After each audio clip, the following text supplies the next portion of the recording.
जय श्री राम दोस्तों। आज के वीडियो में हम आपके लिए जो लोक कथा लेकर आए हैं वो लोक कथा है इटली की लोक कथा। कथा का शीर्षक है छोटा चरवाहा। एक बार एक लड़का जो भेड़ चराया करता था वो साइज में बहुत छोटा था, या कहें कि एक कीड़े से ज़्यादा बड़ा नहीं था। एक दिन जब वो अपनी भेड़ों को चराने के लिए घास के मैदानों की तरफ जा रहा था तो वो एक अंडे बेचने वाली के पास से गुजरा। वो अंडे बेचने वाली एक टोकरी में अंडे भरकर उनको बेचने के लिए बाजार ले जा रही थी। उसको देखकर उसे एक शरारत सूझी। उसने उस अंडे बेचने वाली की टोकरी की तरफ एक पत्थर फेंका और उस एक ही पत्थर से उस स्त्री की टोकरी में रखे सारे अंडे फूट गए। इससे उस स्त्री को गुस्सा आ गया और उसने उस लड़के को श्राप दे दिया, तुम इससे बड़े कभी नहीं होगे जब तक कि तुम 3 गाने वाले सेबों की सुंदर बरगैगलीना को नहीं ढूंढ लोगे। उस दिन के बाद से वो लड़का फिर और बड़ा नहीं हुआ, बल्कि और पतला और दुबला होता चला गया। उसकी माँ उसकी जितनी ज़्यादा देखभाल करती वो उतना ही पतला और दुबला होता जाता। एक दिन उसकी माँ ने उससे पूछा, बेटा तुझे क्या हो गया है? क्या तूने किसी का कुछ बुरा किया है जो उसने तुझे श्राप दे दिया है? तो इससे बड़ा होता ही नहीं। तब उसने अपनी नीचता की पूरी कहानी अपनी माँ को सुनाई कि कैसे उसने पत्थर मारकर एक अंडे बेचने वाली की टोकरी में रखे सारे अंडे तोड़ दिए और फिर उसने उस स्त्री के शब्द भी दोहरा दिए, तुम इससे बड़े कभी नहीं होगे जब तक तुम 3 गाने वाले सेबों की सुंदर बरगैगलीना को नहीं ढूंढ लोगे। उसकी माँ बोली, अगर ऐसी बात है तो तुम्हारे पास इसके सिवा और कोई दूसरा चारा नहीं है। बेटा तुम उस 3 गाने वाले सेबों की सुंदर बरगैगलीना को ढूंढो। ये सुनकर वो लड़का उस 3 गाने वाले सेबों की सुंदर बरगैगलीना को ढूंढने के लिए अपने घर से चल दिया। चलते चलते वो एक पुल के पास आया। वहाँ एक स्त्री अखरोट के खोल में बैठी झूला झूल रही थी। उसने उस लड़के को देखा तो पूछा, उधर कौन जा रहा है? चरवाहा बोला, एक दोस्त। ज़रा मेरी पलक तो उठा दो ताकि मैं तुम्हें देख सकूं। चरवाहे ने उसकी पलक उठाई तो उसने उसकी तरफ देखकर पूछा, तुम कहाँ जा रहे हो? मैं 3 गाने वाले सेबों की सुंदर बरगैगलीना को ढूंढने जा रहा हूँ। क्या तुमको उसका कुछ अता पता मालूम है? नहीं, वो तो मुझे नहीं मालूम, पर तुम ये पत्थर लेते जाओ, शायद ये तुम्हारे काम आ जाए। ये कहकर उसने चरवाहे को एक पत्थर पकड़ा दिया। चरवाहे ने उस पत्थर को ले लिया और आगे चल दिया। आगे जाकर उसको एक और पुल मिला जहाँ एक और छोटी सी स्त्री एक अंडे के खोल में बैठी नहा रही थी। उसने भी पूछा, इधर कौन जा रहा है? चरवाहे ने जवाब दिया, एक दोस्त। वो स्त्री बोली, जरा मेरी पलक तो उठा दो ताकि मैं तुम्हें देख सकूं। चरवाहे ने उसकी भी पलक उठा दी तो उसने उसको देखकर पूछा, तुम कहाँ जा रहे हो? मैं 3 गाने वाले सेबों की सुंदर बरगैगलीना को ढूंढने जा रहा हूँ। क्या तुमको उसका कुछ अता पता मालूम है? नहीं, वो तो मुझे नहीं मालूम, पर तुम ये दांतों की कंघी लेते जाओ, शायद ये तुम्हारे कुछ काम आए। कहकर उसने चरवाहे को एक कंघी दे दी। चरवाहे ने वो कंघी अपनी जेब में रखी, उसको धन्यवाद दिया और आगे चल दिया। चलते चलते वो एक नाले के पास आया जहाँ एक आदमी उस नाले के पास खड़ा खड़ा अपने थैले में कोहरा भर रहा था। उस चरवाहे ने उस आदमी से पूछा कि क्या वो 3 गाने वाले सेबों की सुंदर बरगैगलीना को जानता है? पर उसने भी वही जवाब दिया कि वो उसको तो बिल्कुल नहीं जानता।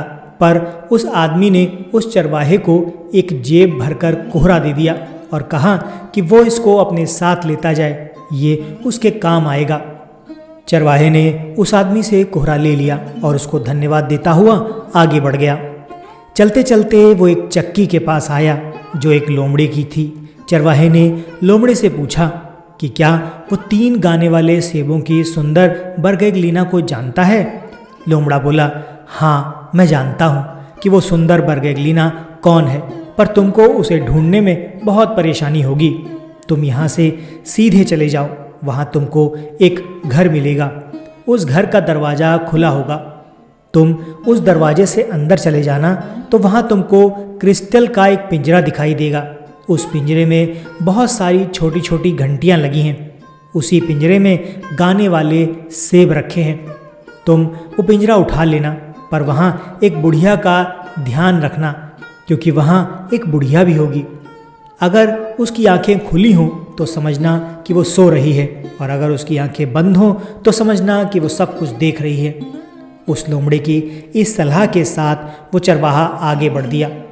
वो उस घर तक आ गया जो लोमड़े ने उसको बताया था। उस घर का दरवाज़ा वाकई में खुला हुआ था, सो वो उस दरवाजे के अंदर चला गया।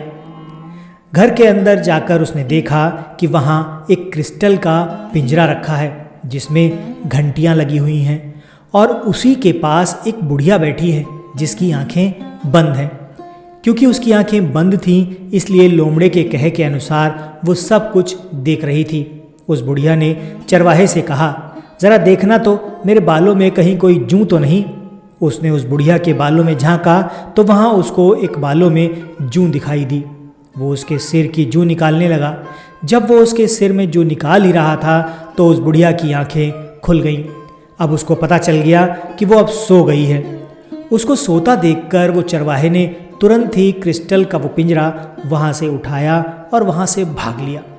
पर उस पिंजरे को ले जाते समय उसकी छोटी छोटी घंटियाँ बज उठी और वो बुढ़िया जाग गई। उसने उस चरवाहे के पीछे 100 घुड़सवार भेज दिए। जब चरवाहे ने देखा कि वे घुड़सवार उसके काफ़ी पास आ गए हैं तो उसने अपनी जेब में रखा पत्थर का टुकड़ा निकाला और उसे अपने पीछे फेंक दिया। ज़मीन पर पड़ते ही उस पत्थर का एक बहुत बड़ा सा पहाड़ बन गया। उस बुढ़िया के कुछ घोड़े उस पहाड़ से टकराकर मर गए और कुछ की टांगें टूट गईं। घोड़े बेकार होने की वजह से और आगे नहीं जा सके। सब घुड़सवार वहाँ से वापस लौट गए। उन घुड़सवारों को वापस आया देखकर बुढ़िया ने अब की बार 200 घुड़सवार उसके पीछे भेजे। चरवाहे ने एक नया खतरा देखा तो अपनी जेब से हाथी दांत की कंघी निकालकर अपने पीछे फेंक दी। वो कंघी जहाँ गिरी वहाँ एक शीशे जैसा चिकना पहाड़ खड़ा हो गया, जिस पर चढ़ते ही सारे घोड़े फिसल फिसल कर गिर पड़े और मर गए। सो वे 200 घुड़सवार भी वापस चले गए। उनको वापस आया देखकर उस बुढ़िया ने अब की बार 300 घुड़सवार भेजे। इतने सारे घुड़सवारों को देखकर उस चरवाहे ने अपनी जेब से कोहरा निकालकर फेंक दिया। वो कोहरा वहाँ हर जगह फैल गया और वे सारे घुड़सवार उस कोहरे में कहीं खो गए। इस बीच वो चरवाहा वहाँ से बचकर भाग तो लिया, पर रास्ते में उसको प्यास लग गई। रास्ते में उसके पास पीने के लिए कुछ भी नहीं था। सो उसने सोचा कि वो पिंजरे से गाने वाला एक सेब निकाल कर खा लेता है। उसने पिंजरे में से एक सेब निकाला और उसको काटा तो उसमें से एक छोटी सी आवाज़ आई, सेब ज़रा धीरे से काटो वरना मुझे बहुत तकलीफ़ होगी। ये सुनकर उसने वो सेब धीरे धीरे काटा। उसमें से उसने आधा सेब खाया और दूसरा आधा सेब अपनी जेब में रख लिया। फिर वो अपने रास्ते चल पड़ा। चलते चलते वो अपने घर के पास वाले कुएं पर आया। वहाँ उसने अपनी जेब में से दूसरा आधा सेब निकालने के लिए हाथ डाला तो वहाँ उसको बचा हुआ सेब तो नहीं मिला। हाँ, एक छोटी सी लड़की वहाँ ज़रूर खड़ी थी। चरवाहा तो ये देखकर आश्चर्यचकित रह गया। वो लड़की बोली, मैं सुंदर बरगैगलीना हूँ और मुझे केक बहुत पसंद है, तो मुझे केक खाना है, मुझे बहुत भूख लगी है। उस कुएं के चारों तरफ एक दीवार थी और बीच में पानी खींचने के लिए एक छेद था। सो चरवाहे ने उस सुंदर बरगैगलीना को उस कुएं की दीवार पर बिठा दिया और उससे कहा कि जब तक वो उसके लिए केक लेकर नहीं आ जाए वो वहाँ बैठकर उसका इंतज़ार करे। इसी बीच बदसूरत नाम की एक दासी वहाँ आई। वो वहाँ उस कुएं से पानी खींचने आई थी। उसको वहाँ सुंदर सी छोटी सी लड़की दिखाई दी तो उसने अपने मन में सोचा, ये कैसे हुआ कि ये तो इतनी छोटी सी है और इतनी सुंदर है, मैं इतनी बड़ी हूँ और इतनी बदसूरत हूँ। ये सोचकर ही वो दासी इतनी गुस्सा हो गई कि उस छोटी सी लड़की को कुएं में फेंक दिया। जब वो चरवाहा छोटी सी सुंदर बरगैगलीना के लिए केक लेकर वहाँ आया तो उसने देखा कि उसकी सुंदर बरगैगलीना तो वहाँ पर थी ही नहीं। उसका दिल टूट गया। कितनी मुश्किल से तो वो उसको लेकर आया था और अब जब वो मिल गई थी तो वहाँ से भी वो गायब हो गई। उस चरवाहे की माँ भी उसी कुएं में पानी भरने आती थी। एक दिन पानी भरते समय उसकी बाल्टी में एक छोटी सी मछली आ गई।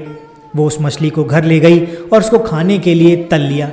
माँ ने वो तली हुई मछली खुद भी खाई और अपने बेटे को भी खिलाई और उसकी हड्डियाँ बाहर फेंक दी। उस मछली की हड्डियां जहां गिरी वहां एक पेड़ उगाया और समय के साथ साथ वो पेड़ इतना बड़ा हो गया कि उसने चरवाहे के घर की रोशनी रोक दी। ये देखकर उस चरवाहे ने उस पेड़ को काट डाला और उस लकड़ी को आग जलाने के काम में ले लिया और अपने घर के अंदर ले आया। ये सब करते करते चरवाहे की माँ मर गई और अब वो घर में अकेला रह गया। वो और भी दुबला होता जा रहा था। वो अपने बड़ा होने के लिए कुछ भी करता पर वो बड़ा नहीं हो पाता। रोज़ सुबह ही वो घास के मैदानों में चला जाता और रात होने पर ही घर में लौटता। घर आकर उसको बहुत आश्चर्य होता जब वो देखता कि सुबह जो बर्तन वो गंदे छोड़ गया था वो सब साफ हो गए हैं और उसका घर भी साफ है। उसने सोचा कि ये जानने के लिए कि उसके घर में उसके पीछे ये सब कौन कर रहा है, उसको एक दिन घर पर ही रुकना पड़ गया। उसने सोचा कि ये जानने के लिए कि उसके घर में उसके पीछे ये सब कौन कर रहा है, उसको एक दिन घर में रुकना ही पड़ेगा। सो अगले दिन वो घर से बाहर जाने के लिए निकला पर बाहर नहीं गया। वो वहीं दरवाजे के पीछे छिप गया और देखता रहा कि उसके घर में उसके पीछे कौन आता है। कुछ समय बाद उसने देखा कि लकड़ी के ढेर में से एक बहुत ही सुंदर सी लड़की निकली। उसने उसके सारे बर्तन साफ किए, घर को झाड़ा बुहारा, उसका बिस्तर ठीक किया, फिर उसने अलमारी खोली और केक खाया। बस इसी समय वो चरवाहा उछलकर दरवाजे के पीछे से बाहर निकल आया और उसने उससे पूछा, तुम कौन हो? तुम अंदर कैसे आई? लड़की बोली, मैं सुंदर बरगेगलीना हूँ, वो लड़की जिसको तुमने अपनी जेब में रखे आधे सेब में से पाया था। जब तुम मुझको वहाँ कुएं पर बिठाकर चले गए तब वहाँ एक बदसूरत दासी आई और उसने मुझे कुएं में धकेल दिया। कुएं में गिरकर मैं मछली बन गई। उसके बाद तुम लोगों ने मुझे तल कर खा लिया, मेरी हड्डियाँ बाहर फेंक दी, वहाँ गिरकर मैं एक पेड़ बन गई। तुमने वो पेड़ काट कर उसकी लकड़ी अपने घर में रख ली। अब जब तुम घर में नहीं होते मैं सुंदर बरगेगलीना बन जाती हूँ। चरवाहा ये सुनकर बहुत खुश हो गया कि उसको सुंदर बरगेगलीना फिर से मिल गई। अब वो चरवाहा दिन दूना रात चौगुना बढ़ने लगा और उसके साथ साथ वो सुंदर बरगेगलीना भी बढ़ने लगी। जल्दी ही वो चरवाहा बढ़कर एक सुंदर नौजवान हो गया और सुंदर बरगेगलीना भी बड़ी होकर एक सुंदरी बन गई। दोनों ने आपस में शादी कर ली और दोनों खुशी खुशी अपना जीवन बिताने लगे। तो दोस्तों, ये थी आज की लोक कथा, छोटे चरवाहे की एक लोक कथा। ये लोक कथा आपको कैसी लगी कमेंट करके ज़रूर बताइए। वीडियो पसंद आया है तो इसे लाइक करके चैनल को सब्सक्राइब कर दीजिएगा। हम मिलते हैं आपसे अपने अगले वीडियो में ऐसी ही किसी रोचक कहानी या फिर लोक कथा के साथ। वीडियो देखने के लिए आपका बहुत बहुत धन्यवाद।